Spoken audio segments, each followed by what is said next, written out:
Controversial convention bound for the Bluff City next Easter Sunday. The American Atheists Association coming, with them a guest speaker from the Satanic Temple. WMC Action News 5's Sasha Jones live now with a story that has some residents raging tonight. Sasha? More than 1,000 atheists from across the country are expected to be here at the Peabody Hotel on Easter.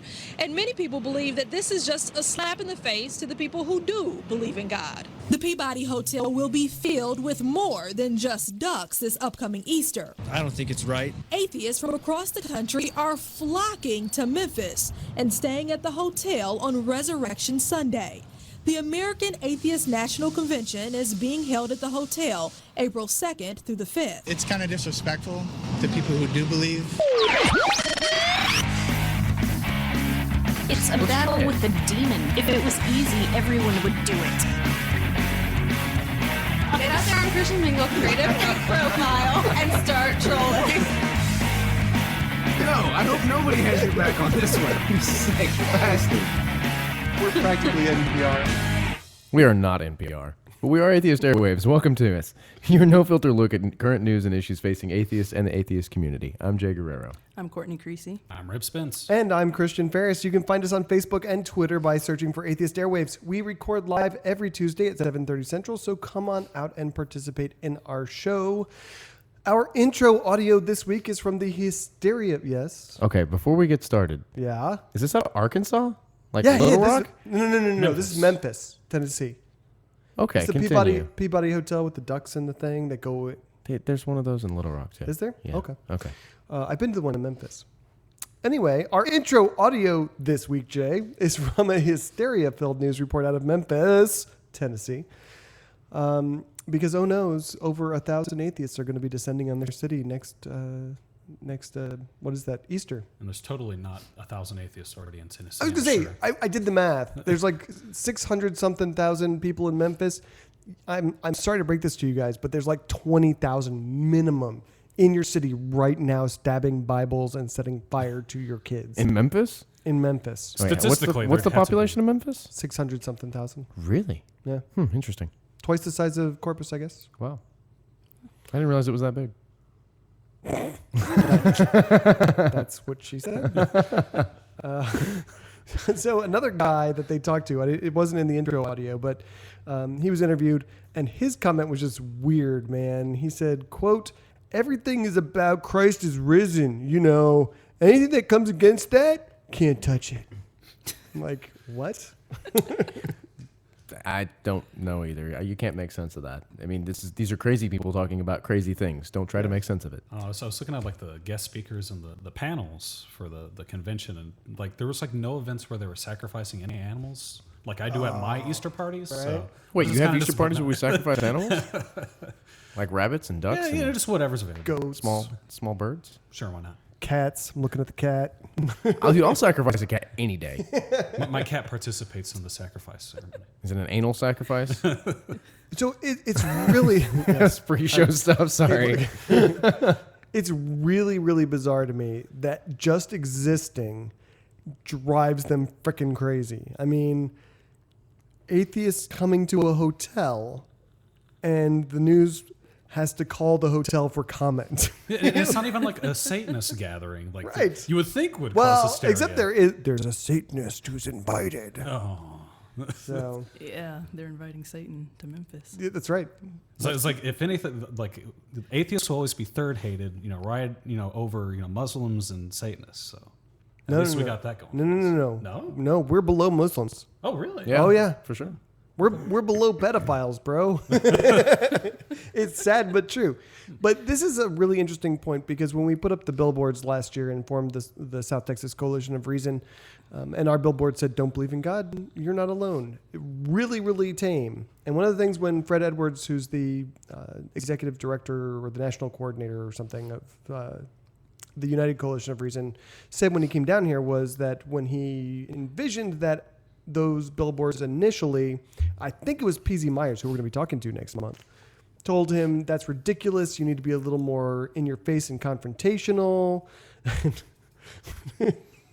Sorry, it was picking up the sound. I know. And Jay's dressing his beer. I don't know. Or undressing it. Hold on. Anyway, No. Oh, man. Oh. I was going to undress my bear. Yeah, okay. It's naked now. There It's you a go. beer. It's a beer striptease. That was great. Enjoy, YouTube. We're probably going to get banned from YouTube now. Great. Thanks, Jay. You can't drink beer on YouTube? Anyway. No nudity. Oh. I'm sorry, we were derailing this very quickly. Let's get back on track. I think it was P.Z. Myers who told Fred Edwards, you need to be more confrontational in their face. And Fred told him, dude, they're going to freak out about this. And they do. They freak out about like nothing. Mm-hmm. Absolute meltdown. We're threatening them by just existing. I love it.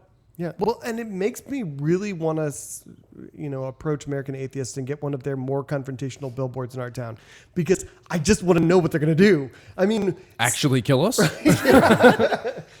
You joke, but I mean, that was like... The threats would escalate for sure. Oh, sure. I mean, I got a quasi-death threat just from the "Don't believe in God, you're not alone" sign. So I figured you would have gotten more death threats. I did too. To be honest with you, I was pretty scared when that went up. I was like, I don't know what's going to happen. It's not going to be good. Most of it was actually, if I don't know, I won't do it. But I was going to say, I probably have a voicemail on my on my computer right now. Some of the voicemails I got, I saved them all. They're awesome. Anywho, let's get in the news. Yeah, let's do that. I have the wrong show sheet. Jay, you suck. I just looked at the first story. Can we have like a show where I don't have to stay up all night editing for 4 nights? Hold on. There we go. That's the right show sheet. Okay. So usually we hear stupid crap about white people making issues on airplanes out of, Muslim appearing folks. Well, not this time. This time it's the Orthodox Jews that are causing a fuss.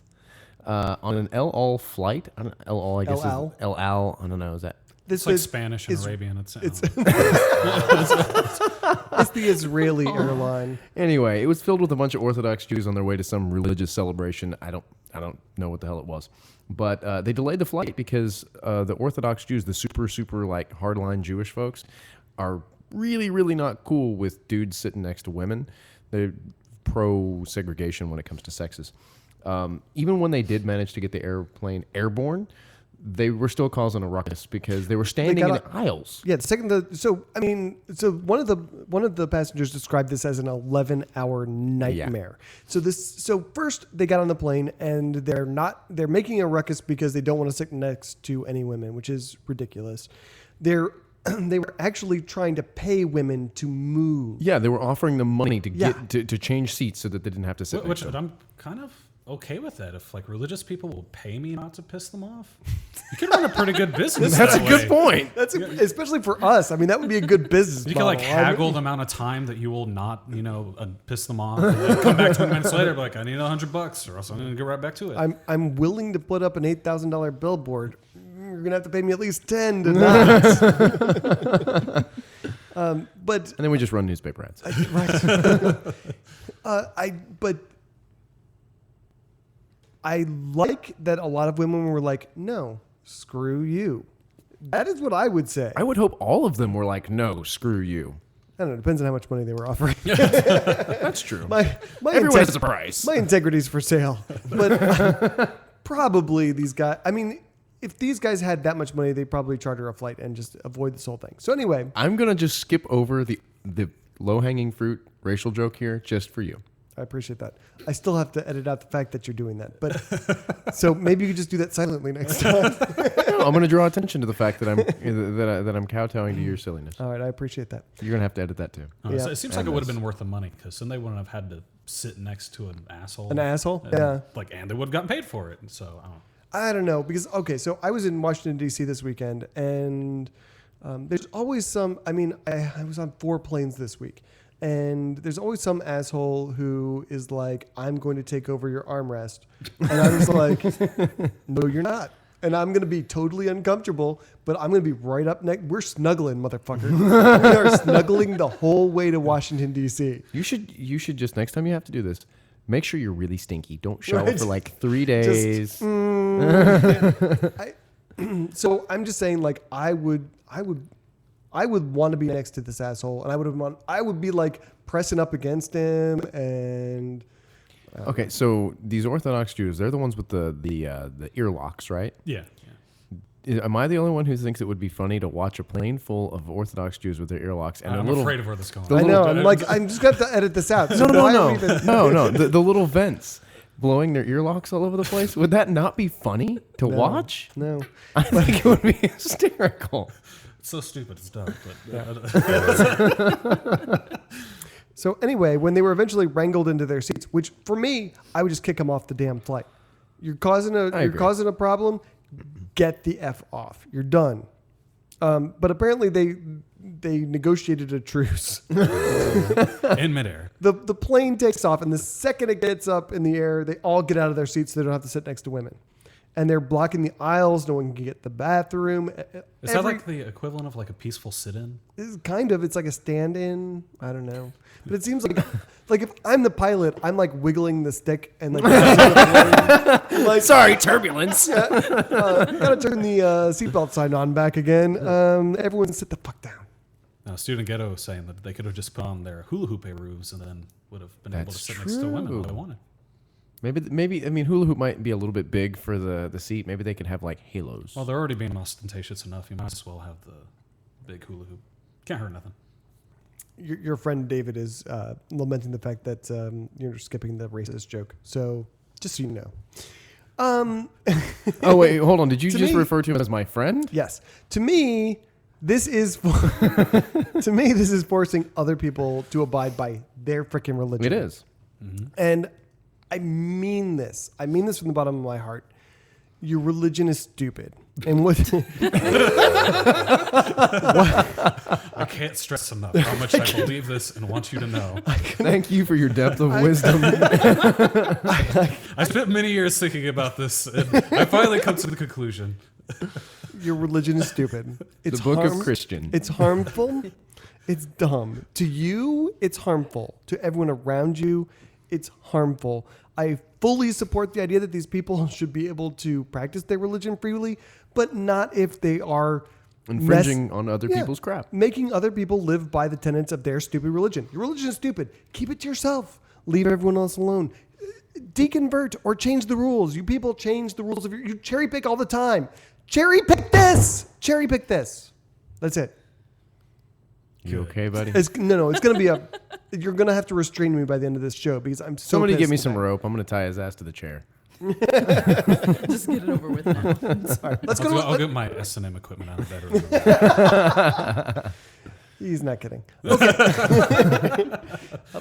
This next story is so non-ragey. It's sad, but it's also kind of weird. So let's just move on to this one. Because this put a smile on my... Okie dokie. This puts a smile on I your know, face. right? I'm such a I haven't read the story yet. So I don't sick know. individual. Wait, buckle up. Because this is an interesting one. If it puts a smile on his face, it'll put a smile on your face. My first reaction was I just laughed. I was What who the fuck does it? Like, this is a classic case of starting to believe your own bullshit, okay? Because Yeah. this guy woke up one day. So let me back up. Muhammad Sabir is a holy man in Pakistan. Mr. Sabir, he woke up one day. So he's built, over the last 5 years, he's built this huge following of people. And I thought you were going to say a boat. he built an ark. No, he built this huge following of people. He's convinced them that he can do miracles, and so he's super popular. It went to his head. He woke up this week with this great idea, and his great idea was that he determined that he could breathe life back into a dead man.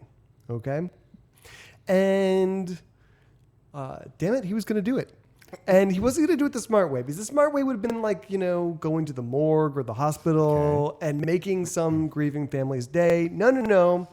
He was going to have a public square gathering of all his followers in town and ask for a volunteer. Are you serious? Totally serious. I like this Okay. already. So he says, and not just any volunteer, he wants he wants to make it as bad as possible. So he says it has to be a guy.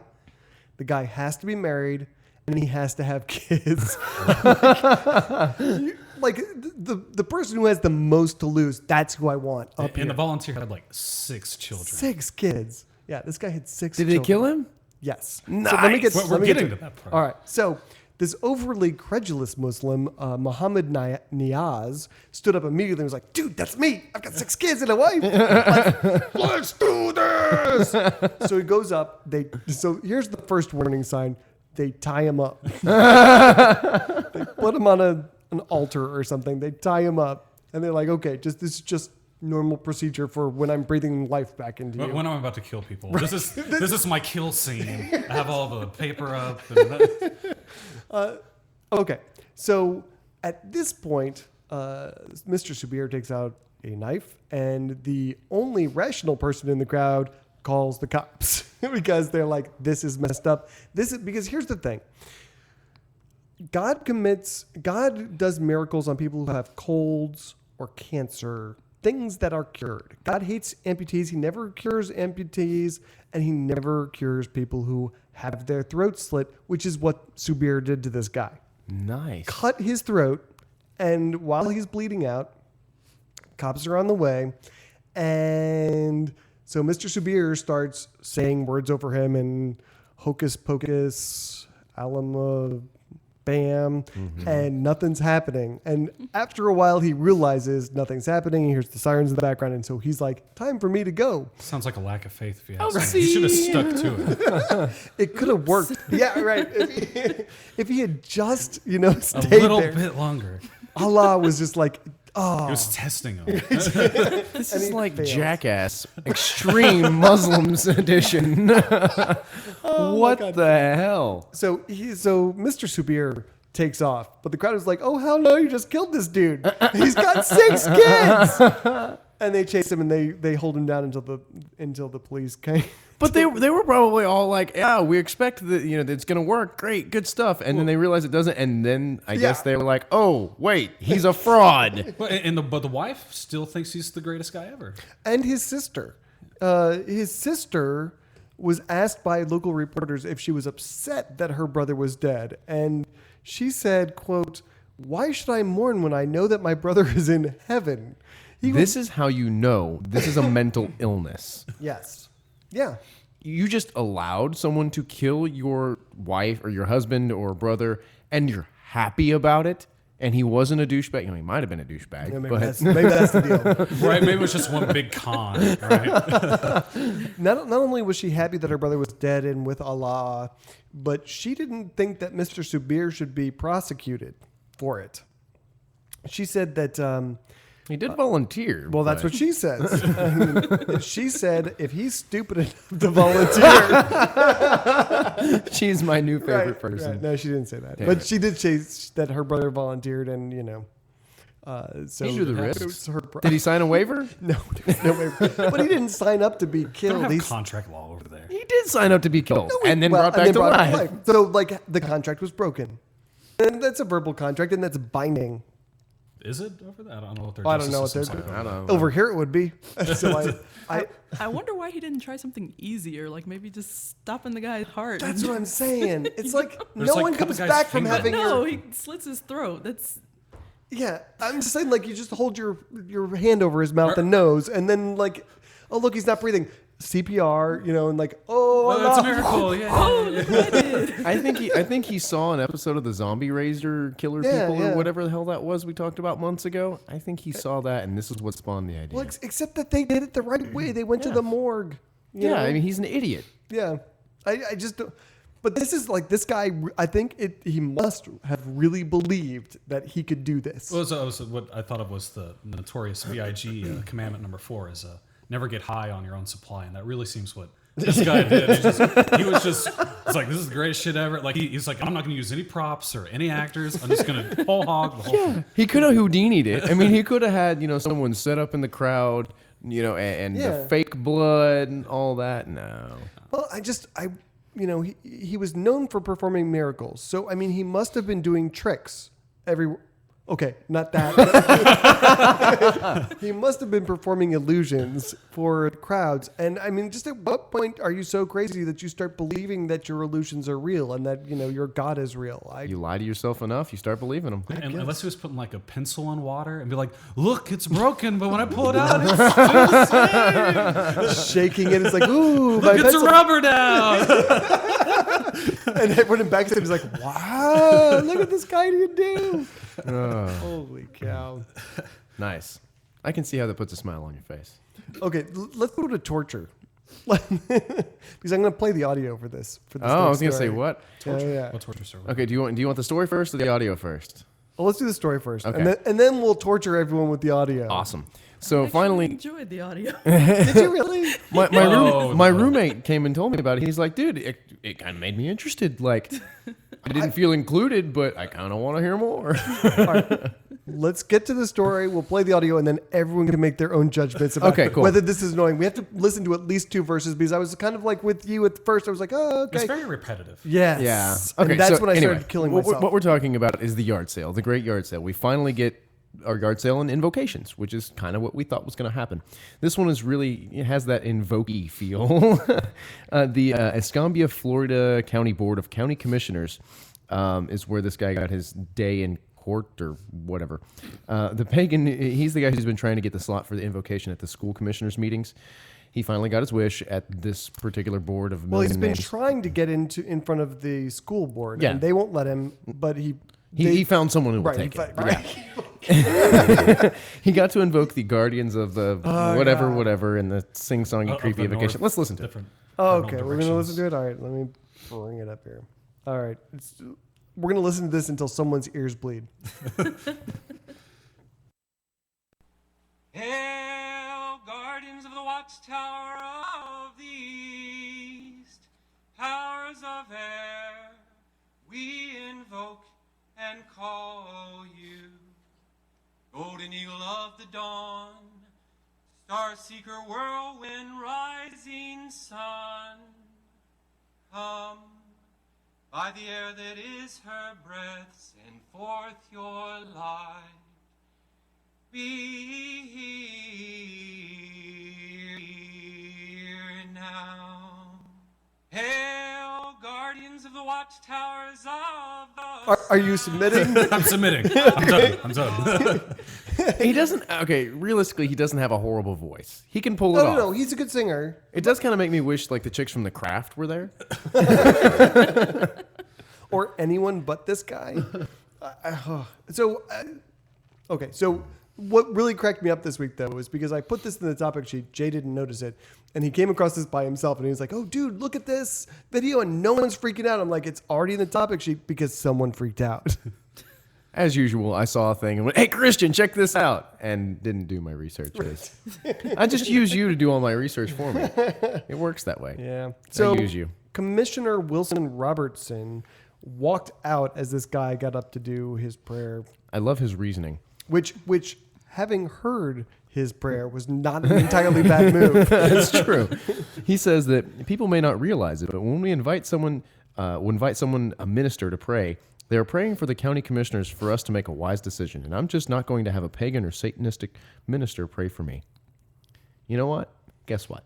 We don't want you praying for us either. Right. So stop. Just stop. Let's just stop doing this for everybody. And like this Suhor guy, is that his name? Suhor? Sewer. I don't know if that's any better. He knocks it out of the park on this guy. He explained that he wanted others to experience what he feels when he's attending their meetings. He said, quote, in a way I would like for other people to experience what it's like when I go to a meeting and I am asked to pray against my conscience. Why cannot Christians understand this thing, that they're doing the thing that they don't want done to them? And isn't that in their stupid Bible somewhere? Treat others the way... Mm-hmm. But it also says to proselytize and to spread the word. So, but it also says to pray in a closet and hide your thing and. What? Okay, hide your thing in a closet? Yes. And don't bake cakes for the people who are hiding their things in closets. Is that a gay thing? Is this an Anne Frank thing? What are we talking about here? So, anyway, one board member also took to his personal website. To talk about this woodland Christian. Woodland Christian. Yeah, as Robert was calling the pagans Okay. a couple of episodes ago. Anyway, he said, quote, I mean, should the majority of persons in attendance at one of our meetings really have to listen to a satanic verse? What if a witch doctor comes to the podium with a full-on costume, chicken feet, a voodoo doll, and other associated over-the-top regalia. It could easily get out of hand. Exactly. That's the fucking point. Yeah. Don't do any of it. You don't get yours. Nobody else gets theirs. Everybody stays moderately happy that they don't have to listen to other people's bullshit. Moment of silence. Everyone telepathically communicate with your imaginary friends, and no one has to be offended by anyone else's stuff.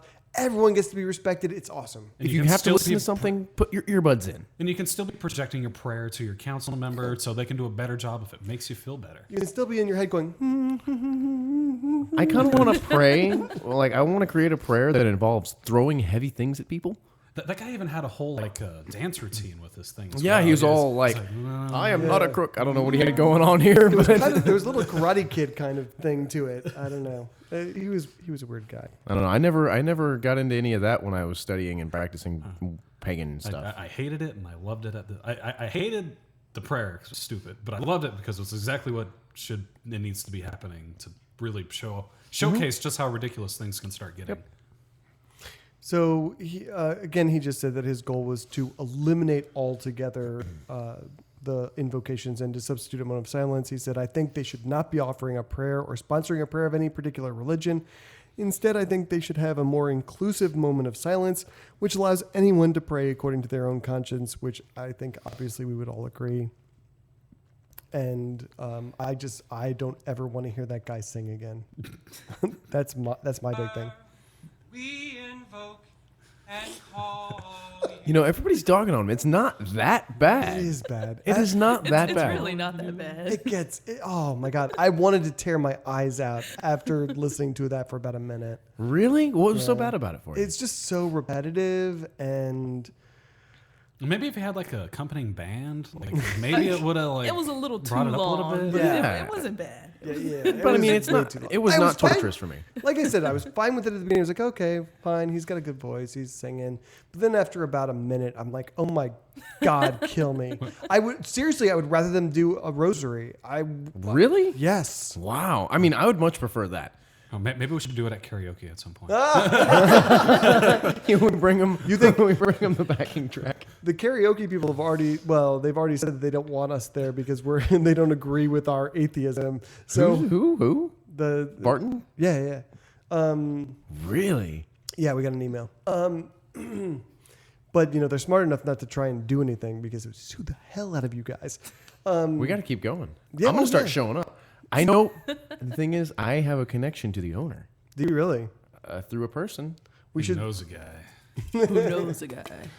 All right. I do. It's interesting. Do we want to move on to our discussion here? Sure. Why not? It's 8 o'clock. Oh, wow, it is 8 o'clock.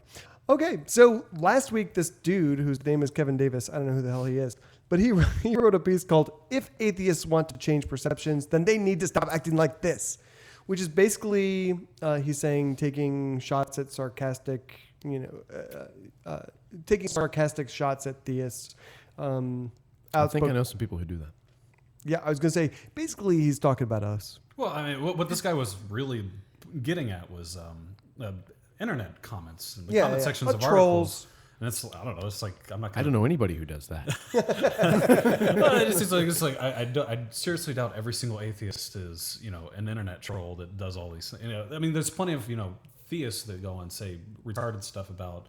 Don't say retarded. You can't say retarded. Oh, okay. It's bad. Okay. Ableist. Okay. My bad. Sorry. And so, but they talk about the different.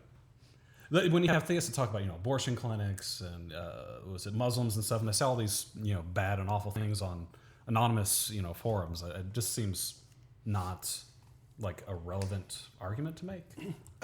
I think that this guy would say the same thing about a lot of the stuff that we've just finished saying about people on airplanes and people slashing other people's throats. And laughing about that. I think it would be the same. But I also feel like if you ask us whether what we do on this show is okay or not, you're going to get a whole bunch of, yeah, it's fine. So I wanted to start by asking, can everyone give a reason why it might be good to be a go-along to get along atheist, the kind of person who sees people getting their throats cut in squares and says, it's what they do. It's a cultural. It's a cultural thing, yeah. Is there positives to that? I've given it some thought, and I'm a pretty aggressive atheist until I see something actually happening that's just not cool, or somebody says something really stupid in front of me. Other than that, I'm not like all activisty like you are. I'm a pretty easygoing atheist. Bullshit.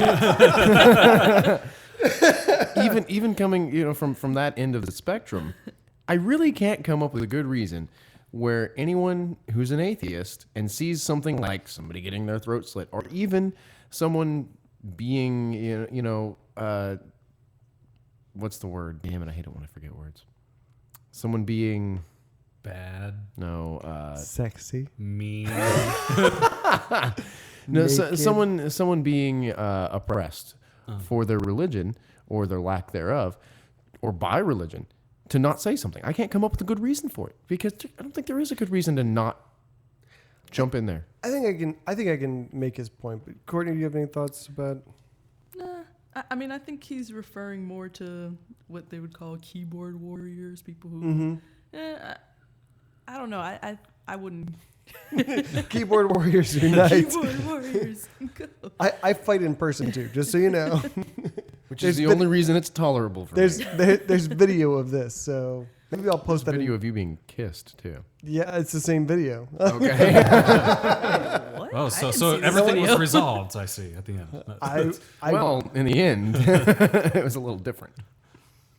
Okay, anyway. He was sexually assaulted. I was sexually assaulted. But anyway. Sounds like a good post-show story. I kind of understand. So there are people, and there are multiple people. There are people we've had on the show who are don't be a dick kind of atheists. Although I always feel like the people who are saying don't be a dick mean, don't criticize what needs to be criticized, which is people slitting throats in squares, people who are refusing to sit next to women on planes.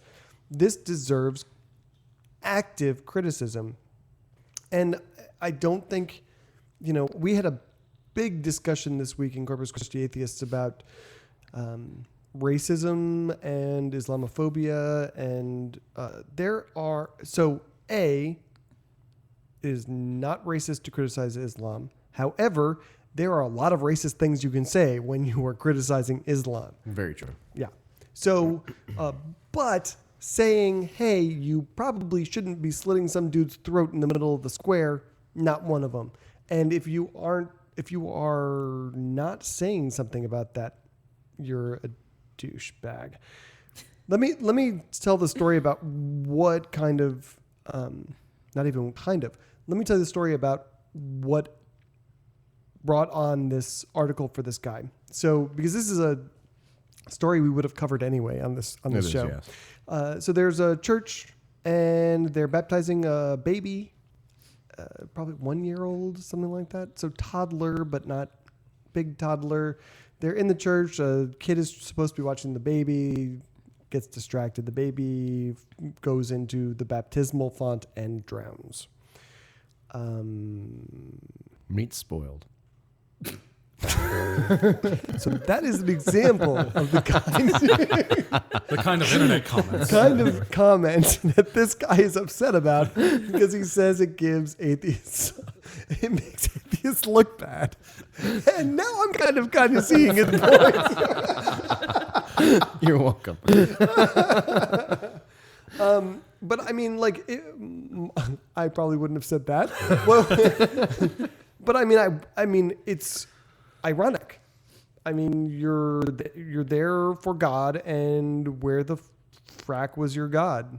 Well, I think in this particular story, the whole gist of it wasn't like the baby drowned while it was getting baptized or whatever. It was just in the church. It was in the church, just left unattended, and shit happened. It wasn't so much during a religious ritual. The child drowned, and during it, it was just unattended child in God's house. Well, in God's house. I mean, like I said, it's ironic. Yes, that's what I said. But so I personally, and I mean, this won't come as a surprise to anyone because I'm a huge asshole atheist. I see no problem using that opportunity as an opportunity to say, look, your belief system is ridiculous. If there was a God, I mean, the problem of evil is the biggest problem that religious people have to face. And this isn't even Air quotes around that.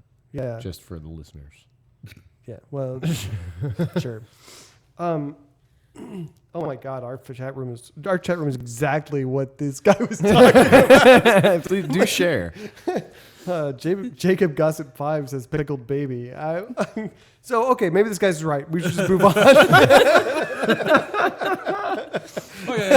He brings up a good point. I guess you probably could save the meat if you picked it. God.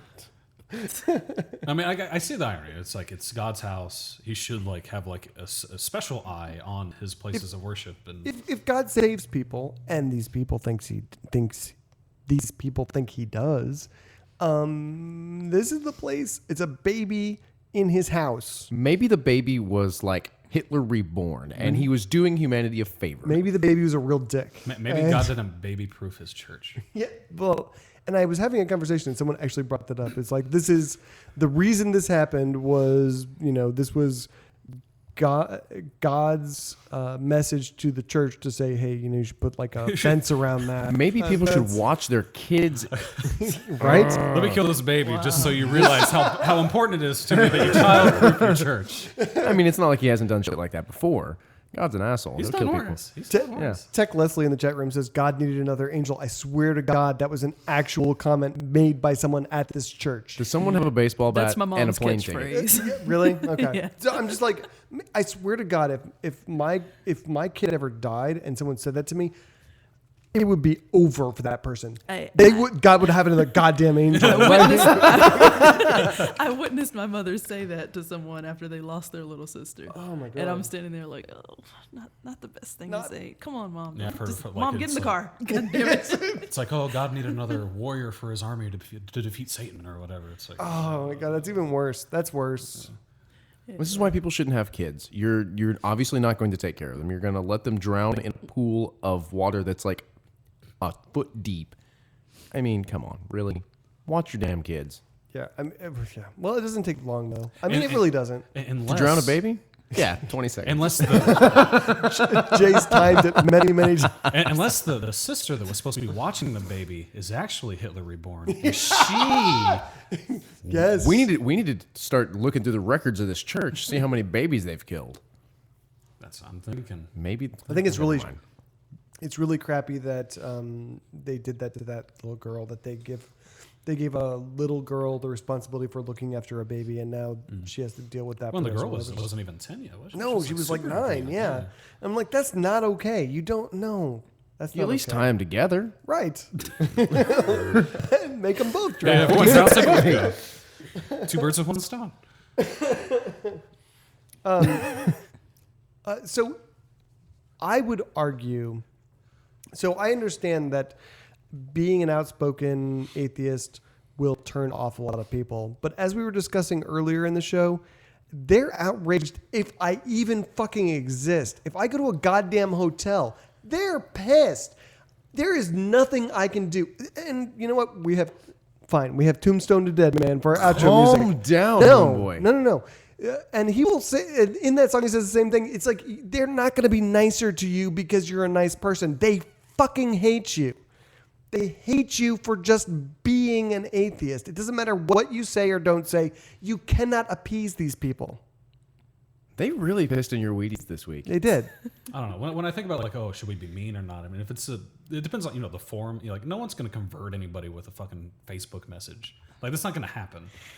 Now, okay, I've been working on one person for like the past year or so, and I've actually slowly watched the progression, and it's getting ever closer. So one comment, no. And going about it as a Facebook troll and a keyboard warrior, no, that's not going to work. But no, if you're just one random comment on the internet, it's just blasted to the masses, you're not achieving anything. People deconvert for different reasons. There's not one reason people deconvert. People don't deconvert only because they've heard rational arguments. They don't only deconvert because they witnessed really kind atheists. Some people deconvert because they were mocked roundly. I can name several atheists I know in our community who were shamed into being atheists because they're like, you're an idiot. And let me tell you why. It just seems so sad, though. I don't know. you plant the seed and let the seed grow, and then you fuck the plant. Smoke the plant. Okay. mind. Anyway, Never mind. I just want to say, like, I think that you have to have multiple tools in your toolbox. You can't go around beating everyone up and mocking everybody. That is completely counterproductive. But at the same time, you can't just go around saying, it's his culture. If he wants to slash someone's throat, whatever. You're right. You do have to figure out when the right time to use what tactic. Right. So don't be a dick all the time. Just be a dick some of the time. There are times where being a dick is a good thing. There are times when it's warranted. When people are killing other people, it's time to be outraged. It's time to be angry. Yeah, absolutely. I think it's time to be angry a lot more now these days because the Christian movement, the whatever the hell, left, right, whatever the heck it is really, really trying really hard to use their religion in our laws, and that's. And we're gonna get to more stories in this episode. I'm sorry, I'm gonna be like really super angry this episode. I just apologize. I'm going to be, but I mean, they have no problem being a dick to you. None. It's not like they're insisting that you play by the same rules. You have to be outraged when outrage is appropriate. You need to be calm and patient and all Pete Boghossian when that is appropriate. That's my deal. I usually always try to go with the Peter Boghossian softs and, but probing. That's because you don't have the blood pressure problem I have. I was about to say, can someone please bring Christian a Percocet or something?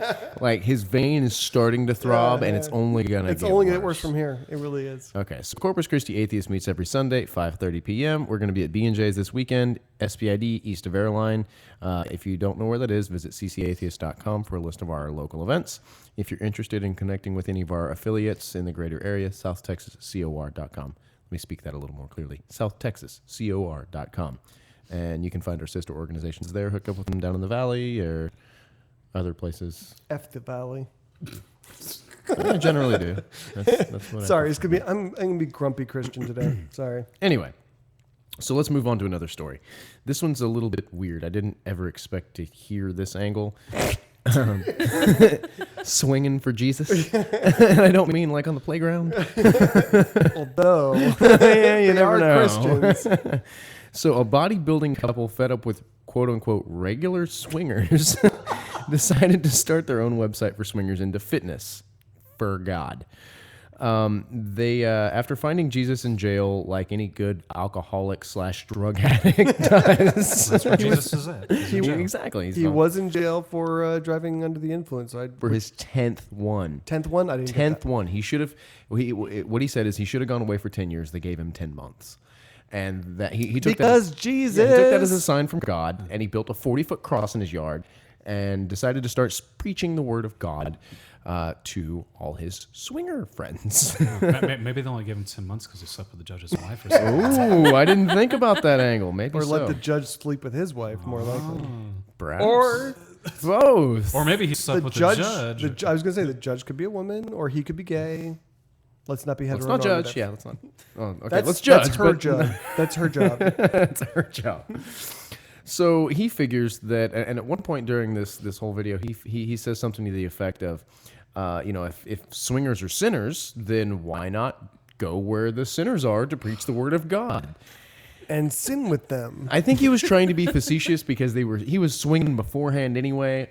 Either he was being facetious or he's like, I'm not giving up that sin, but I'll preach the good Lord's word while I'm sinning. I don't know. I think he was serious. No, I mean, he even saws it's like the more we looked at it, the more it just seemed to make sense. It's like, well, of course it does. You get to eat your cake and have it too. You rationalize what you want to do. Yeah, I mean, if you just don't think about the quote that says that sex is only for procreation between you and your wife. And they quote that. They do. And they're like, sex is only for procreation, but sex is for fun too. Wait. What?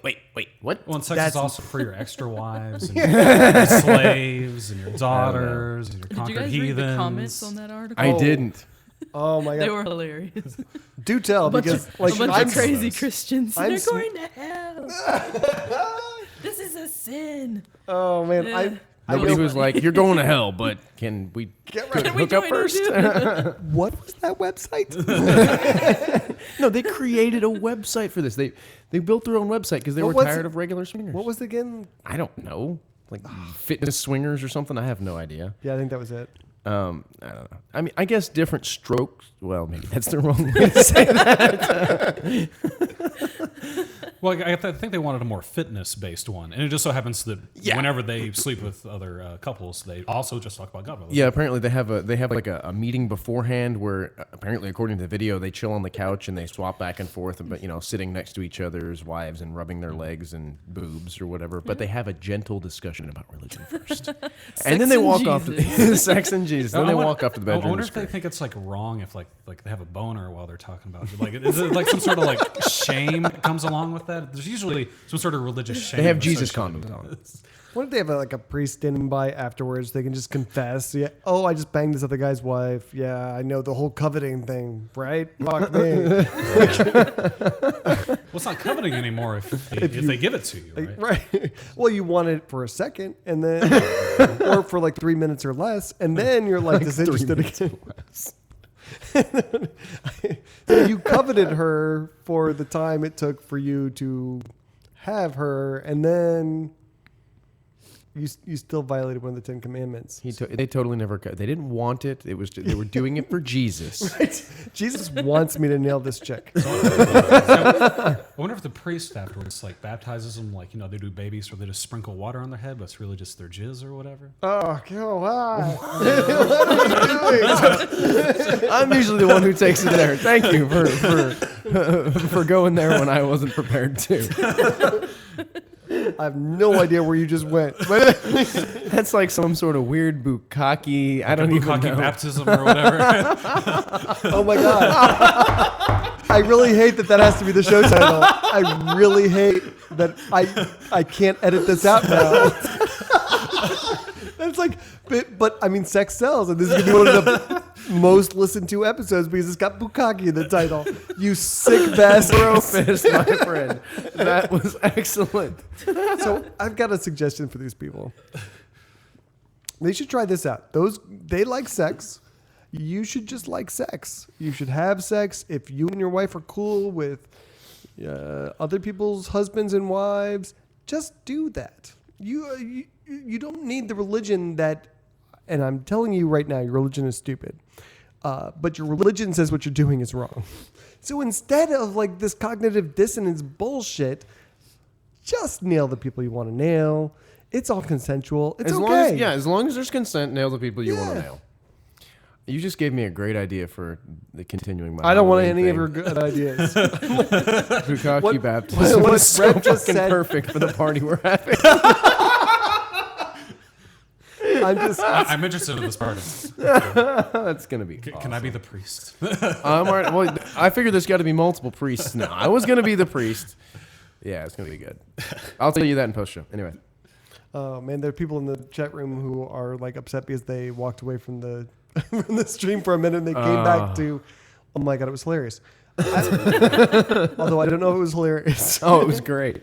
All right, so let's move on. I damn near lost my shit. This is like a really quick story, but Stephen Hawking has finally come out of the closet this week. Yay. He was being interviewed by Spain's El Mundo, and told them, before we understand science, it is natural to believe that God created the universe. But now science offers a more convincing explanation. El Mundo noted that to him that in his book, A Brief History of Time, he wrote that a unifying theory of science would help humans know the mind of God. But Hawking explained to them, what I meant by we would know the mind of God is we would know everything that God would know if there was a God, which there isn't. I'm an atheist. Bam. So if this was a Spanish language news thing, that his little text-to-speech thing They translated it for him? Are you kidding me? That's more advanced than Star Trek. It's Stephen fucking Hawking. Well, if they use Google Translate, maybe it screwed up the translation. Stupid stuff. Yeah, he was actually saying, he's actually saying, I love God. Jesus wants me to swing. Okay, I hope you edit that out. That was bad. Are you done with that? All right. So here's the one. Can I finish, please? Can I finish? All right. I don't know. Can you? Here's the one thing I fear and something that I'm personally careful about. I like science. Science is awesome. Science has nothing to do with religion, or it shouldn't. It shouldn't have anything to do with religion. Science shouldn't be an alternative to religion. Science is a totally different thing. I just worry that we drive people away from science when we set it up as being the antithesis of God. You know, you have God over here, and then you have science Satan over here, and I worry that that's a bad thing to do. Well, to quote Hawkins in here, he says that now science offers a more convincing explanation. And to me, when I think about that particular quote, I think back to how I converted, and I didn't convert from a science perspective. I converted from a comparative theology perspective. Mm-hmm. I looked at all the different other versions of Christianity and Greek and Roman and everything else, and that's what led me there. And it sounds like for him, science is what led him to atheism. Not so much that science is the alternative to atheism, but that's what got him there. Yeah, but then what he's saying though is that science offers a more convincing explanation of the world rather than the Bible. Right. Which is what the Bible's there for, to give you an explanation of the world and your place in it. Okay. I know that's a fair point. I know that I will go with that, Reb. That is actually a really good point.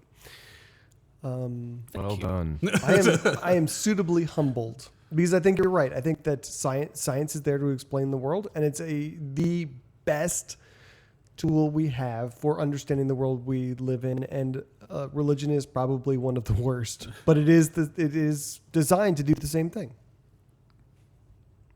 Okay. Yeah. Like you're expecting an intelligible response from me on that? You looked like you were approaching the mic like you were going to lay down some wisdom. So I was like, I'm bracing myself for whatever this. Reb just said, forget that. Jay's about to lay it on us. So the other thing that he said that I don't agree with, but I thought I'd see what you guys thought, was he said, quote, "In my opinion, there is no aspect of reality beyond the reach of the human mind." I totally disagree with that. Does anyone think that that's true? Hold on. One more time? Say it again. There is no aspect of reality beyond the reach of the human mind. I agree with that.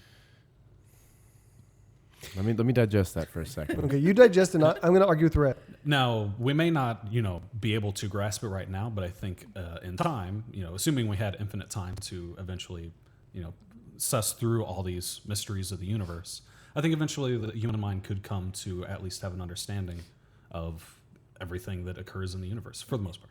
I agree with that because I'm trying to come up with something that that I can conceive of that the human mind wouldn't be able to, but that's kind of a paradox in and of itself. So this is the thing that was going through my mind when I read that, which is, and I forget the time frame. I should have looked it up before the show, but I didn't.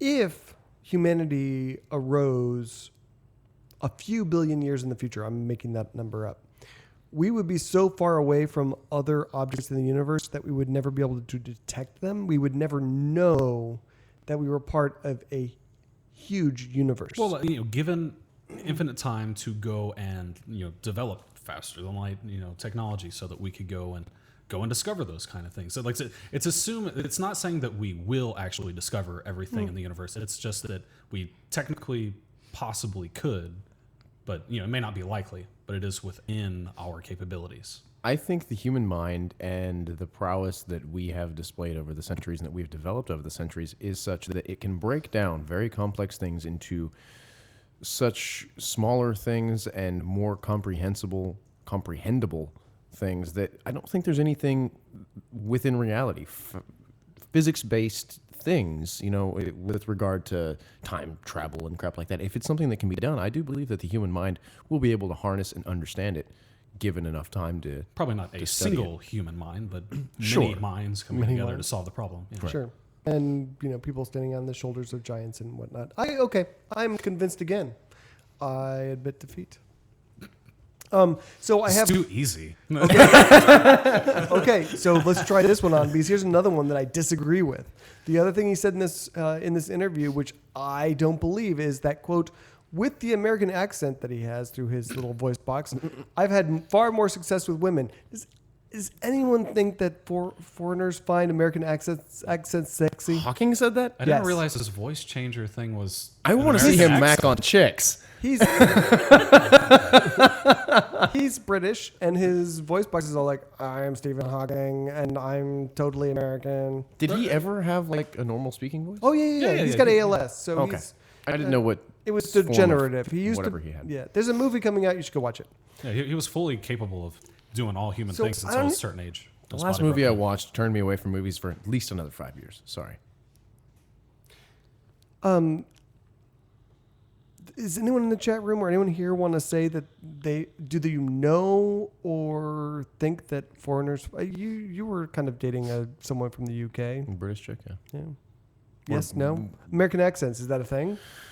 Do you know? I haven't ever traveled abroad. I mean, like if she thought you were attractive, I mean, her judgment is questionable anyway. But absolutely. I mean, she's insane. I don't know why in the hell anyone would ever like me. I don't even like me. No, I'm kidding. There's a whole bunch of. You don't either. Well, when you think about accents, though, there's a whole range of stereotypes that go along with that. So, if you look at British guys come to America and you've got the stereotype, women love guys with British accents. Yeah. That's because they say, because they're so proper and upstanding and they have monocles and stuff. It's like it's a stupid stereotype because there's not actually that many British people that are all tight and fancy and everything and have this suave debonair kind of it's stereotypes attached to the accent. Taking it from a sexuality standpoint and an attraction standpoint, there's a lot of people who are going to be attracted to things somewhat on the same stereotype level, but more so on the level of it's different and it's interesting because they don't quite grasp the reality of it. Yeah. So, I mean, just like a lot of Americans are like, ooh, British accent or Australian accent or whatever is sexy. I'm sure that there are people who find an American accent sexy, but like overall, by and large, is that like an aphrodisiac? Mm-hmm. No, I mean, is every American attracted to someone with a fucking Klingon accent or whatever? I don't know. That was stupid, but I mean, you know what I mean? I mean, it's apparently not. It doesn't work for me. I don't know. I kind of like women with Australian accents. I kind of find that attractive. Yeah, I can find it attractive as well, but that's not something that I mean. I don't think there's one overarching thing. Is there a social bell curve where it's like, most people do find that? I don't really think there is. I don't know. I mean, most Americans probably don't find American accents. Let me ask this question. We'll go around clockwise. Favorite accent? Australian, actually. Okay. I don't know. You've never thought about this? No, I've never thought about it. I think accents are interesting, but I don't really find them attractive. I think Reb's going to say Alabama. I was gonna be like a good Southern drawl. I don't know what accent I'm most attracted. I don't know. I don't really make decisions based on someone's accent. Antarctican? I don't think that's a thing. I don't think there's anyone from Antarctica. No, there's not. I think Australia wins today. So, but only Australian women. I asked the chat room. Wait a second. What about penguins? They have very different accents. There's not one penguin accent. Also, penguins have sex with dead penguins. So many different dialects. Yeah. Sorry. But so does Jay. So. Wait, hold on. I have sex with dead penguins? You're the one with a penguin fetish, fucker. Yeah, but live ones. I'm not a necrophiliac. When did I turn into a necrophiliac? So I asked the chat room if anyone was attracted to men with Australian accents. And Gilman said yes. Tech Leslie said sometimes there's some dialect that sounds stupid, and that's what I'm saying. Like in my mind, in my American mind, like all Australian men sound dumb. And this is like, I'm so sorry because like we have so many listeners in Australia. I'm so sorry. If I could speak like an Australian, I would walk around speaking. I think it sounds pretty awesome.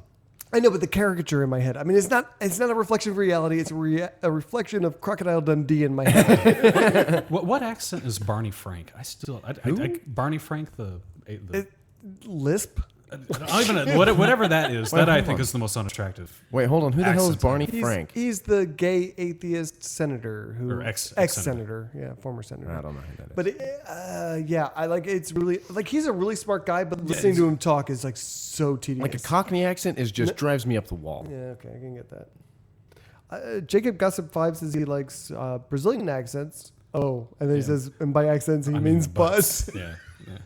So I was going to ask him, like, I don't really have a thing in my head about what a Brazilian accent is, but I do have a Brazilian butt in my head. So that makes sense. You know, I find a lot of the common, like, fetishes like Brazilian butts and big butts and the brown skin, I find them very strange because I just don't see the attraction to that stuff. To butts? Like, to having this big Brazilian butt. I don't get it. I don't know. Depends on the butt, man. I think we should move on. Okay. I think you're totally right about that. Is this my story? It is my story. Okay, so we're talking about science and science people. Let's talk about the black science men. Sean Davis, the writer for the Federalist, or a writer for the Federalist, decided to take a couple of pot shots at Neil deGrasse Tyson. Why? Probably because he's the got nothing better to talk about. I don't know. But right wingers hate the hell out of Neil deGrasse Tyson. They do, and it probably seemed easy because he's black, and it was low hanging fruit, I guess. They're anti-intellectual. They're racist. They're assholes. There's probably a lot of different reasons it could be. Anyway, he insinuates that Neil deGrasse Tyson plagiarized and or fabricated some quotes. And he kind of did. A little bit. A little bit. Yeah, I mean, he fudged them, but he's using these in his public presentations, and they're meant to be entertaining. And okay, yeah. Well, that they're non-attributed, so it's Right. it's just like somebody said it one day, and that's it. There's no like who said that, what politician said that. He's not trying to defame anyone. What really got him in trouble is he was attributing some things to George W. Bush. Yeah. And that really set off the right wing Right. people. He set off to get his digs in against Tyson, and his followers took it to the next level. The comments on this crap is ridiculous. Let me just read a couple for you. Yeah, so this is like kind of going back to that other guy who was upset about comments. This is bad. Okay, so I've got a handful of them here. If Tyson was just a white guy, he would be an average everyday scientist, but because he's black, people put him on a pedestal. His status is a product of white guilt. He is a token intellectual. And there's more to that quote. I pulled some of it out because it was a very long quote. Yeah. Okay, another one. Another affirmative action darling of the media. I wonder which better qualified undergrad was overlooked to make way for Tyson. Okay, I think this one takes the cake. Tyson is the Obama of science. Weak credentials, but he be black, so he be cool. Affirmative action in action, from meritocracy to mediocrity in a generation. Okay, hold on. He's attacking credentials here. Let's see. Physics, physics BA from Harvard, a PhM, which is a postgrad research degree in astrophysics, a master's in astronomy, astrophysics PhD from Columbia. We can go on. Postdoctoral research associate from Princeton, which is one of the positions he held in the Department of Astrophysics. He's a director for the American Museum, or was, at the Hayden Planetarium. Mm-hmm. He's the founder and chair of the Department of Astrophysics at the American Museum of Natural History. 13 research publications, 11 books. The list goes on and on and on. Lame. Where are your credentials, buddy? I'm just going to say there's a bear claw machine and he was really good at it. Harvard. Yes. I mean, seriously, weak credentials? Find me another human being with credentials as long and as amazing as this dude. Well, and even if he didn't have the amazing credentials that he does, he's still well-spoken and very well put together. And if he can bring people to like science more, then what does it fucking matter? He's an interesting speaker. Listening to him is compelling. That alone, and you know, really, same thing with Barack Obama. The guy is a good speaker, and there are some good parallels between these two men. Pedigree in education and very compelling speakers. So I can understand why if you hate one of them, you're probably going to hate both of these guys.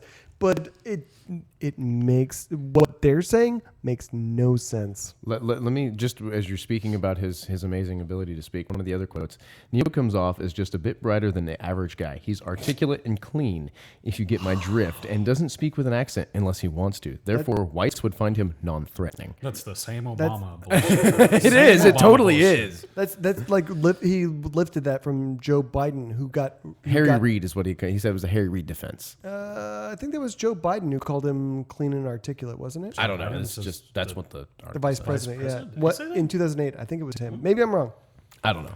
I'm going to Google it while Courtney tells us what she thinks. I'm just going to like totally put her on the spot. Fuck those guys. They're clearly going after him on the most base level that they possibly can. The easiest way that they can get their digs in against a guy that they dislike because he stands for everything that they dislike. They're going to go after him because he's black. And that's about the only thing they've got. Well, I like that this author's defense is basically, look, the internet agrees with me. Yeah. Come on. Some of the other things that guy wrote, hold on, shit, I got to go back to it. I didn't put those in my notes, but they actually listed some of his other publications, the guy who wrote this initial article. Let's see. I do, while you're looking, it was Joe Biden. In 2007, he said, quote, I mean, you got the first mainstream African-American who is articulate and bright and clean and a nice-looking guy. I mean, that's a storybook, man. Wow. This is classic Joe Biden. Joe Biden puts his foot in his mouth. It's like he was trying to be positive, but just failed. Just like, foot in mouth, down the stairs, bam, bam, bam, going to hit every single one on the way down. Some of the other things that this guy that wrote the article has put out there is what LeBron James' return to Cleveland says about the 2016 election, and 6 stupid arguments about Hobby Lobby from dumb liberals. That's the kind of shit this guy writes. Yeah. But again, these are internet. Well, I'm not going to say that because we're from Corpus Christi, Texas. And this is like these comments, that's just stereotypical for what we deal with on a daily basis here. STP? Sure. Yeah. Well, I mean, these are mainstream right-wing people. Not even STP. I mean, people in my family say shit like this. South Texas politics, by the way, for those. You could go see it, join up, and join the fight. Just stay the fuck away from it. It's a giant flame fest and a waste of your time. Facebook, South Texas politics, come join us. Okay. If you have nothing more Ferris, you're not joining anyone else. nothing more constructive to do than yell at people on the internet, troll them, and get angry and watch Christian's vein throb in his forehead, then please go join South Texas politics. It's so good. Like this is your FAP material. Huh? This is your FAP material. You masturbate. Oh yeah. No, for sure. He's like, no, dead penguins in this. I'm sorry, Eric. They don't know what they're talking about. Do we want to do Eric, this? is that your dead penguin? He's not dead. Eric is the god-eating penguin. I'll post him in our Facebook page. Your god-eating penguin? Yes. Eric, the god-eating penguin. You the way you talk about him is you look like you actually genuinely have a love, like a romantic love for this critter. I love Eric. I'm going to put him in the Facebook page. Atheist Airwaves, look for us. Do that and then South Texas politics. I'm afraid I don't want to see anything animal that you've had your dick in, dude. Oh. Okay. All that laughter means I just edited something out and you don't know what it was. And now for some bad news. A new Pew poll shows that Americans are growing more anti-gay and want more religion in their government. This poll shows that 50% of Americans think homosexuality is a sin, which is up 10 percentage points from a year ago. And support for marriage equality has dropped from 54% last year to 49% this year. I think that's not accurate. Why do you think that? I don't know exactly why I think the poll is inaccurate. I don't know what reason would be for that, but I just don't see the gay movement taking a hit like that. It's got a lot of steam behind it. Yeah, and so I kind of agree with you. So first of all, let me just say that this was a robust poll. This was not a poll of like 100 people. This was a big research project. So I don't know that you can say it's inaccurate. So maybe previous polls haven't been quite as comprehensive? Or something has happened. Be correct. Yeah. I mean, just if you think about it, if they've made such major strides, it's going to piss a lot of people off that previously probably were unopinioned or... That's possible. Yeah. So backlash would totally... I could see that bumping up the numbers. It could be. So Americans are currently evenly split on whether businesses should be allowed to discriminate against homosexuals, with 47% giving the thumbs up to bigotry and 49% giving it a thumbs down, which just begs the question, really, America? This is a contentious thing, whether or not we should discriminate in businesses? Did anyone see the cake lady crying this week? No, I heard about it though. Oh, it's so good. Did anyone see that video? No one? No one. I didn't see the video. I read about it. Oh, the video was so good. She was crying. This was the lady that had a lawsuit brought against her because she was discriminating against a lesbian wedding. Was that not correct? Yep. And now she's having to close her doors? No, she. Yeah. Well, she did, but she did it herself. She closed down her own shop, so she wouldn't have to do it, right? Right. Well, and also she was fined and just couldn't afford to anymore. But she was crying at the Values Voter Summit, which values my ass. Discrimination is not a value. But it was so good. It was so good. I highly recommend going to see this lady cry. Can I bring this up while it's on my mind? I really dislike it when there's some sort of an event like this Values Voter Summit or whatever, where you bring someone in that is going to gather or gain sympathy from the crowd so that you can. That's the point. No, it pisses me off when people do that. I was at a local sporting event recently, and they brought in a kid. They had this big campaign. The child has cancer, and it's completely and totally unrelated to everything.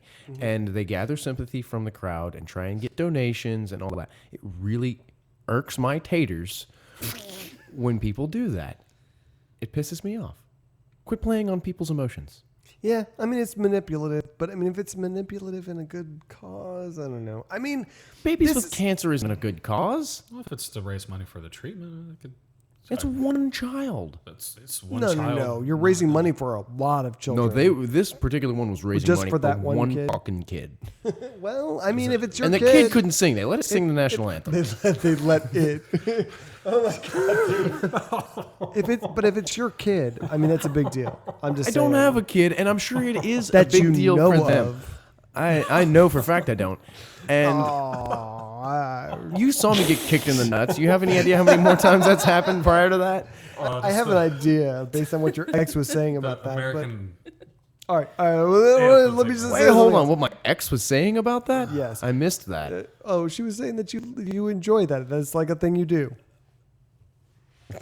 Cute. What face? That's between you and her. Okay. So 41% of Americans, according to this poll, think that there isn't enough religious talk from our government officials. Are you freaking kidding me? There's not enough religious talk from government officials in this country. Are you kidding me? There's not. There's not enough. We need more. This is up 5 percentage points over last year. 59% of Americans want their elected officials to have strong religious beliefs, which doesn't actually surprise me, but really freaking depresses me. So the other side scored a goal, and now we have to rally and get our morale up and really attack them again. Well, I just wonder. I mean, you got to figure out why this is happening. I mean, is it because people have been too over the top? Is it because they haven't been over the top enough? It sounds like they scored a goal and not everyone wants to no, now we got to rally our troops. They've got momentum going into the third period. We've got to take it back. I mean, I'm not the coach here. You come up with the strategy. I'm just saying. I'm in the grandstands. Going, go team, go team. Do the wave. Come on. Someone help me out here. No. Oh, Jesus. If my arms were long enough, I would have waved you in the face. So here's the other thing that came out of this poll was almost half of Americans think churches should be allowed to get involved in politics. And I fucking agree with that one. I agree with that one. Let's have them start paying taxes. Okay, if you add that, I'm good. Freaking get in the ring, motherfucker. Let's do this. They're already involved in politics. Yes, so tax them. Upraise the Lord, tax church businesses. Yes. I love that sticker. That sticker's great. And 70% of Americans say religion is losing its grip on society, but 60% think that's a bad thing, which is just insanity. If you've been listening to the rest of this show, what does religion give you? Fathers of 6 with their throats slashed and dead babies in baptismal. So hard-ons. Okay, a little silence so I can edit that out. Why would you edit that out? I'm just kidding. No, it's not. No, he's not. He's just trying to placate you. I know. I figured him out. He won't remember. I won't listen to it. Anyway, I am skeptical of the results because it's one poll over 1 year. It's a good poll. It's well sourced, so I don't know that I can say, but I mean it seems weird to me. Yeah, it does seem to see all these other polls seeing it go in the opposite direction, and then suddenly there's got to be a definitive reason for it that can be isolated, Yeah. or a couple of reasons that can be isolated, or there's something else going on. I think we need to be bigger dicks. I think that's That's what the she answer. said. Yes. Let's skip the next one and just talk about. Let's talk about some upcoming events real quick. So first and foremost, for those of you who are local and coming to our meetups, we are collecting donations for the women's shelter for Halloween. So if you want to go out, buy some candy, buy some costumes, buy goodie bags so that they can go around Let's fatten them kids up. Right, yep. Get them fattened up so we can have a good Christmas dinner. Yes, sir. Bring that by any of our Sunday meetups, which this weekend is B&J's, right? Mm-hmm. It's B&J's. Awesome.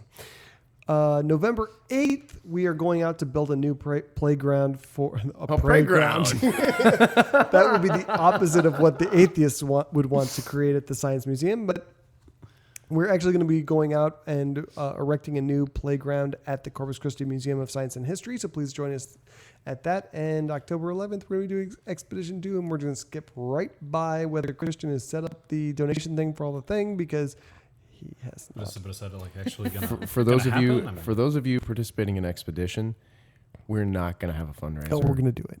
We're going to have a week of fundraising. Yes, we're gonna raise $12 fucking dollars. Yes. But that'll be $12 that weren't donated before. All right. Don't even make mockery of us like that. Just give it up. All right. So I want to move on to Openly Secular. Todd Stiefel is the millionaire atheist behind the new Openly Secular initiative, which was formed to help combat anti-atheist discrimination and improve the image of atheists around the country and the world. Their mission is a clarion call to atheists to be, in the words of Matt Dillahunty on our show, come out, be out. I wanted to give a nod to one of our listeners this week, Bonnie, who talked on the Atheist Airwaves Facebook page about coming out as an atheist for the first time on Facebook this week. She was hesitant to put that out there. She actually messaged me with that first and said, "Hey, I wanted to tell you about this and blah blah blah." I was like, "That's really awesome. You need to share this with the group." She didn't realize it was a public group. Oh, no. She didn't know that, and she was like, "But it's out there, and I'm actually happy about that." That's good. So everyone should know, and we talked about this with Greta Christina, Facebook stuff is sometimes public. Yeah. She didn't realize it, and she kind of freaked out a little bit after, but her freak out was very short, and she's like, "You know what? I'm glad that I didn't realize that I was taking that leap, because now that I've done it, I'm really relieved." That sucks. I hate that it happened that way. I didn't know that before just now. So we should probably have a discussion about whether we want to keep it open or not. I think the Atheist Airwaves Facebook page should absolutely be open.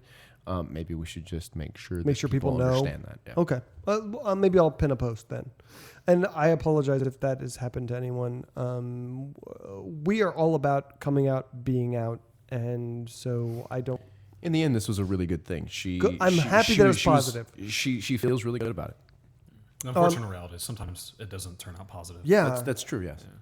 I mean that kind of thing can be a big deal, especially here in the Deep South. It can be stressful. It can be devastating. I mean, I'm dealing with a lot of this stuff myself right now, and I'm completely out. But I'm dealing with stuff that is not good. Yeah, and I mean, she's aspiring to have a political career. So I mean, that's something it's big for her.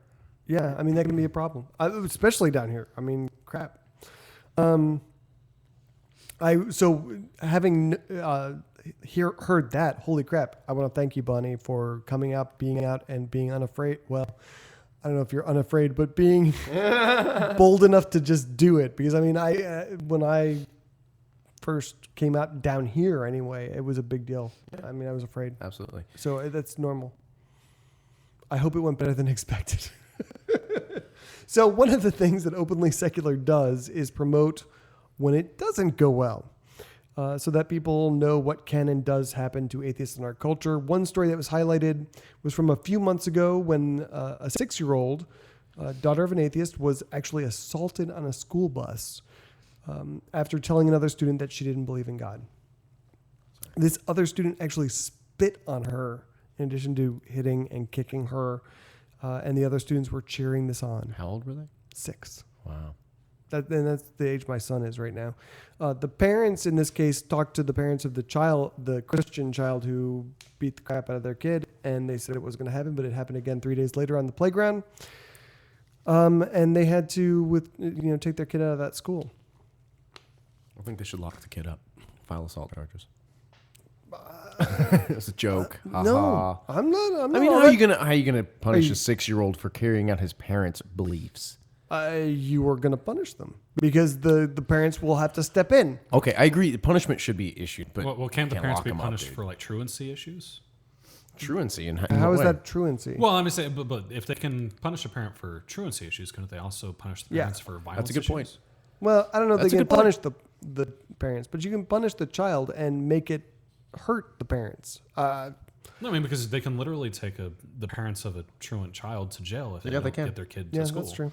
But I'm just saying, like, that's a very good point. I say you just, if I'm that kid's parent, I find this kid, I drag him into an alleyway, And you give him a stern talking to. I've been dealing with this kind of crap with my kids this year. And it's weird because I've been down here for almost 5 years. It'll be 5 years in December that I've lived in Corpus Christi, Texas. We're all sorry for you. Thank you. But I've never had a problem until this year. And this year, my son who's 6, there's this little Christian fucker, 6-year-old fucker, who's, harassing him and telling him, you're going to hell. And my son doesn't know what hell is because I've never told him about that stuff. So he's like, ooh, where's that? Right. And so all he knows is it's a very bad place, and he doesn't want to go there, and it scares him. My daughter, who's 11, is being forced to pray at school now, and Okay, define forced to pray. well, she has a choice.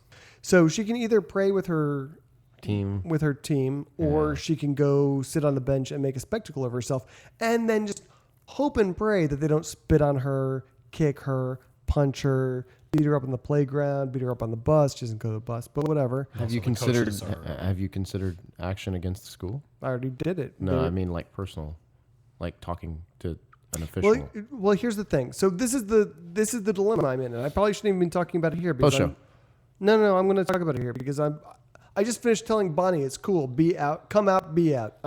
So I'm going to take my own advice. Cool. I worry that everyone knows that I head up Corpus Christi Atheists. Everyone on the island knows that. They talk about it behind my back. They talk about it to me. There's a lot of discussion about me. So the Freedom from Religion Foundation, I contacted them about this, and they sent a letter to the school today, and talked about an anonymous parent complaint about this prayer issue. But it's not gonna. It's not. No. If the not school anonymous. says we've gotten an anonymous parent complaint, there's going to be no question what child and what parent. None. Mm-hmm. So I just have to hope and pray that they either don't do that, or my daughter's classmates are not assholes. And what are the chances of that? Yeah, slim.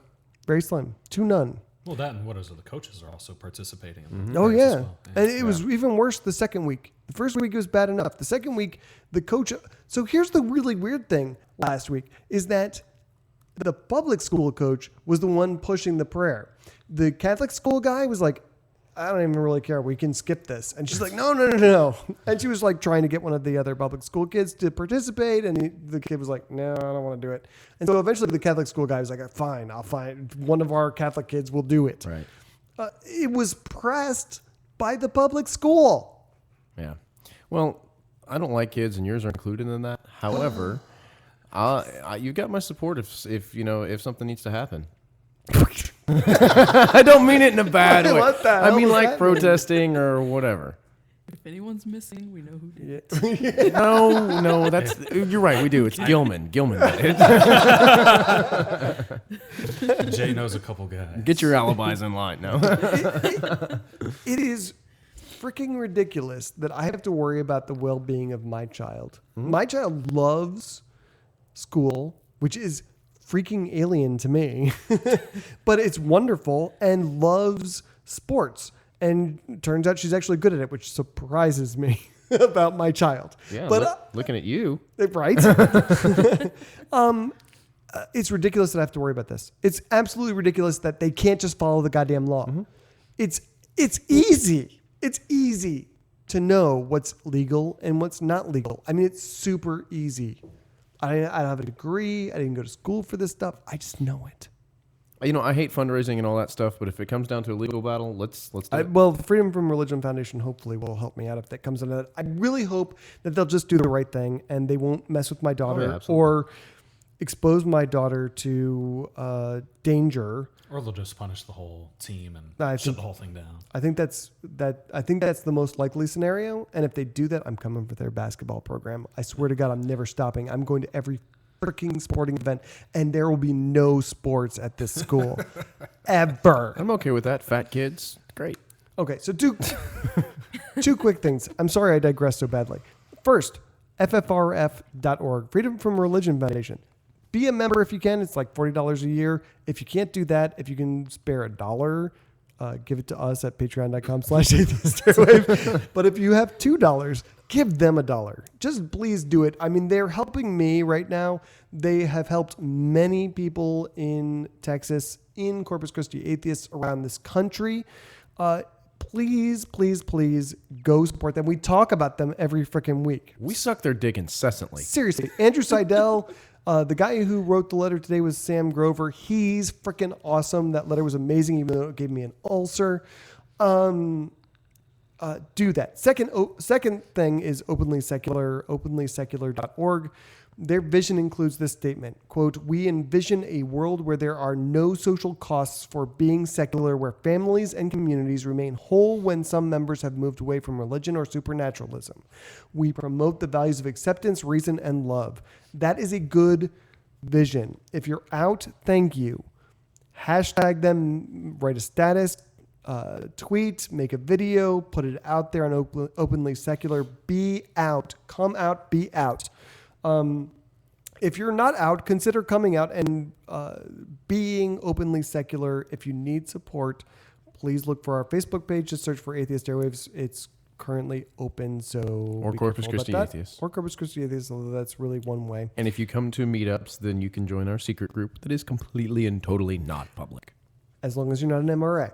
I would seriously have lost my mind living down here in South Texas if I did not have the Corpus Christi Atheist family. So find a local group. If you are not in Corpus Christi, if you're in Corpus Christi, come hang out with ours, or come to the Atheist Airwaves page and we'll adopt you. You can be a part of our family. I do like that our Atheist Airwaves group has grown to people in many states and other countries who we can be a community for them as well. Yeah, that's it's really awesome. It's awesome. I really didn't think anyone would do that, but the things that go on there every week, I really enjoy. I'm going to post Eric the God-eating penguin. I was about to say, penguin porn is not something I've seen there yet. You know, it's something I like to bring up too, that if you can't be up, but you know someone that is, and they're suffering negatively from it, try to do the best you can to support that person. Yeah. You know, if they need something, you know, monetarily or time or bake them a cake, whatever it is that they may need to get through the tough time that they're going through, because they, you know, had the courage, or because they had the opportunity, or they got forced out, you know, involuntarily, and it's, you know, affected them negatively. So. Absolutely. And I want to give huge props to Bonnie and anyone else who has done it. Was there not someone else who did the same thing on the Atheist Airwaves? There was, and I can't remember who it was. If someone in the chat room knows, please let us know, and we'll give them a shout out too. But it's not easy. I mean, I'm a completely out atheist. Like I said, everyone in the school knows we're the atheist family. People talk about us behind their back because they see us on Meetup. They see me on the news. It's still nerve-wracking to me. Seriously, I'm developing an ulcer worrying about my daughter and her well-being and her happiness. And that's not okay. It's not okay that has to be a concern for atheists in this country. It wouldn't be okay if it were Christians or Muslims or woodland Christians. That's not okay. I want to, before we go, because it's 9:00, but I want to get to this next story real quick. It's actually two stories because this is the same kind of bullshit that's going on in our country, and I want to highlight it.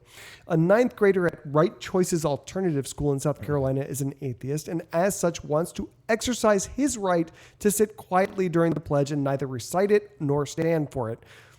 Enter his douchebag teacher, who yelled at him, tried to force him to stand. Failing that, disciplined him with some weird thing called 1 o'clock lunch. Did anyone know what the hell? Oh, I thought that was 1 minute lunch. It could be 1 minute lunch. I know it was 1:00. 1 minute lunch might make more sense. Like stuff. I've never heard of it before. It's weird. Okay, so whatever the hell that is. And then lectured him on his atheism in class.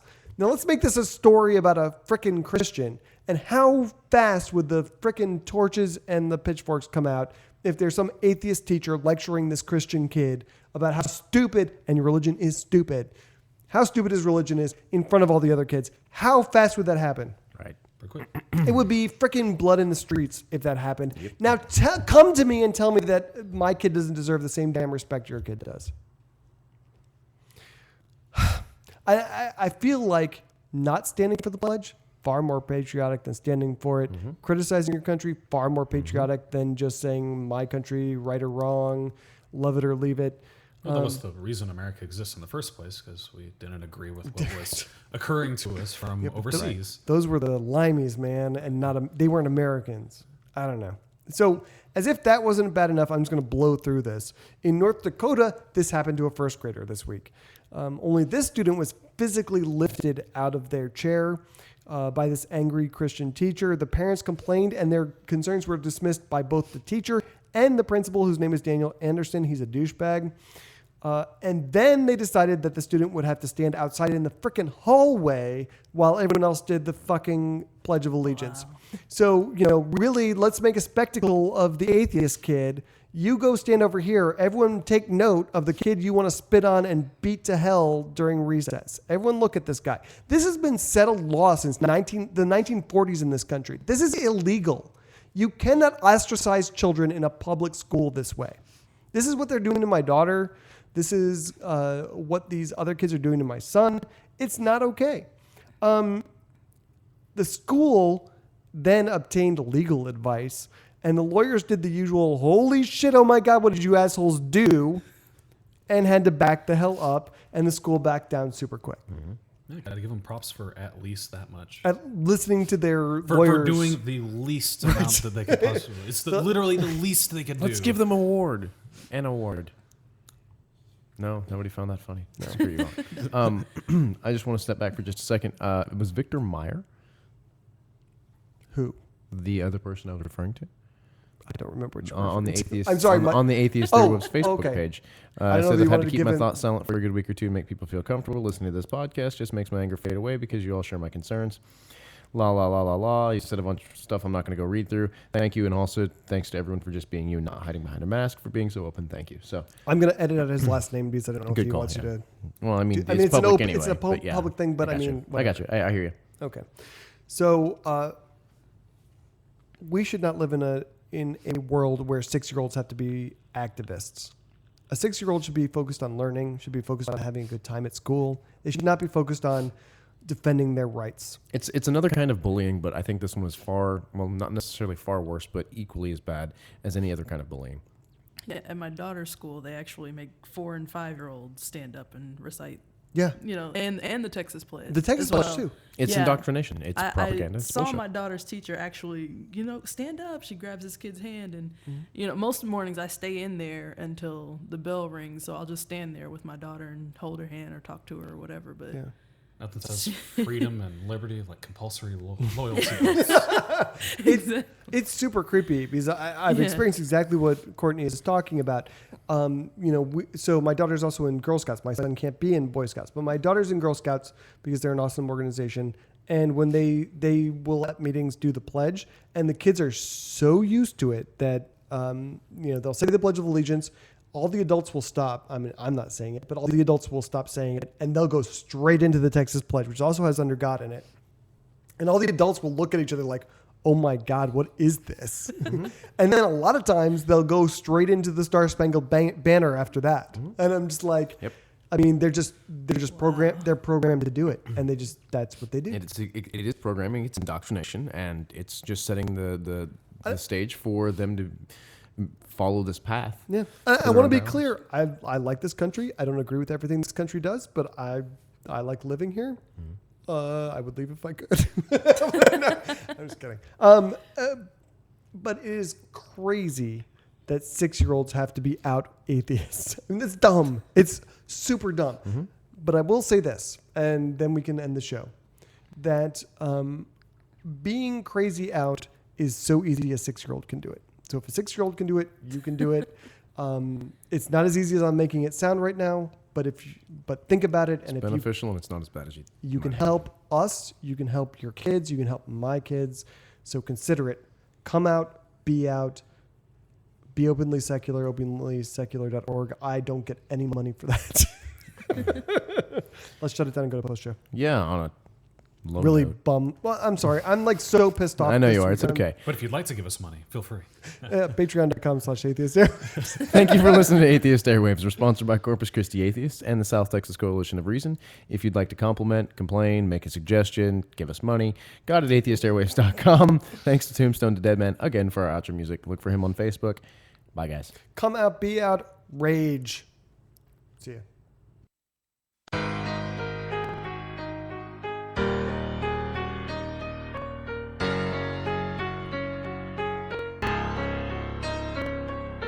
Being a skeptic means so much more than being an atheist. And until you accept that, you won't relate to this. That cognitive dissonance that you experience is when there's things you claim to believe in but ain't living it. Most of you say you are the type to question everything until I hear the conspiracy theories that you echoing. And when I scrutinize the things you try to say are lies, expose your sources as suspect, I see your logic dies. Some still believe in pseudosciences, engage in special pleading when theists use the exact same reasoning. I've even seen atheists use arguments from ignorance and seem more pressed to tell me exactly just what the difference is. A skeptic without the ability to analyze is just as bad as the theist, cause he'll probably accept a lie. Just as long as it verifies all his biases, applying it to his knowledge pool, and then he's diving in. So I'm not saying that some conspiracies do not exist. I'm just saying that a lot of them are some bullshit. So I'ma call a spade no matter who asserts that nobody's perfect and just one lie, then it's all perverted. Bring down the curtains on that sad display. The only ways to question yourself and all the things you say start the day.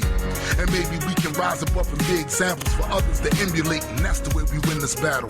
So this is where I'm making my stand, and now regardless who don't like it or how they get mad, see why the rest of y'all capitulate and go with the plan. I'll be beating on this wall until I'm breaking my hand.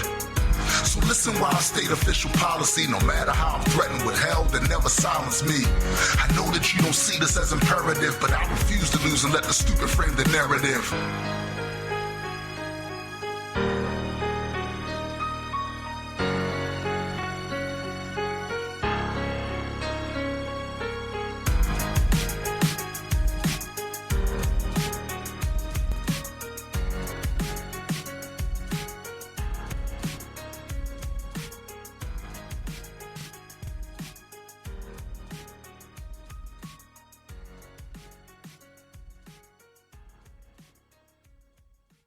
Controversial convention bound for the Bluff City next Easter Sunday. The American Atheists Association coming. Do you think that businesses should be able to fire someone if they are gay or lesbian? Well, let me say this. I think this is a matter of, I believe people are already protected.